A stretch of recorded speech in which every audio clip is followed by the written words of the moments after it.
অগ্রহায়ণের শেষে পৌষ মাস, আর পৌষ মাসে শীতের সকালে খেজুরের গুড় আর নতুন চালের গুঁড়া দিয়ে বানানো ভাপা পিঠার মন মাতানো গন্ধে ভরে ওঠে চারপাশ।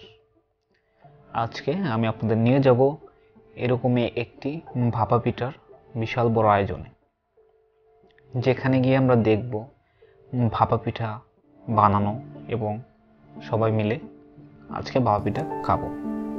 16 ডিসেম্বর উপলক্ষে আমাদের অফিসে আজকে বিশাল পিঠার আয়োজন করা হয়েছে। এখানে আমাদের সব কামাল ভাই কেমন আছেন? আজকের পিঠার উৎসবে আপনাকে দেখতে পেয়ে আমরা অনেক খুশি। কেমন লাগতেছে আপনার? ভালো লাগতেছে। পিঠা খাইছেন? হ্যাঁ, না এখনো খাইনি। ওকে, একটু পরে খেয়ে নেবেন ইনশাআল্লাহ। এখানে অনেক ভিড় আজকে, অনেক ভিড় আজকে এখানে পিঠা তৈরি হচ্ছে একসাথে। এটা হচ্ছে চেতো পিঠা আর ওপাশে হচ্ছে ভাপা পিঠা। So beautiful place. আমরা একটু দেখি কিভাবে বানায়।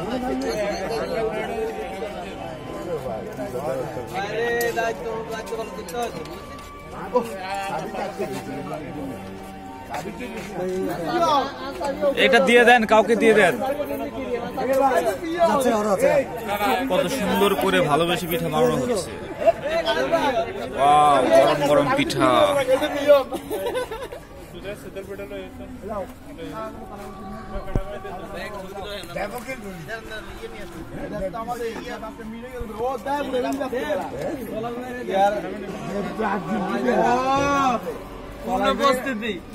পিঠা কেমন লাগতেছে?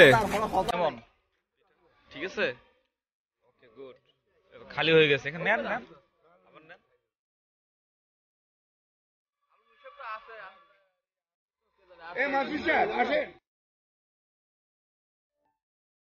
আজকের এই ভাপা পিঠার মেলাটা দেখে ছোটবেলার কথা মনে পড়ে যাচ্ছে।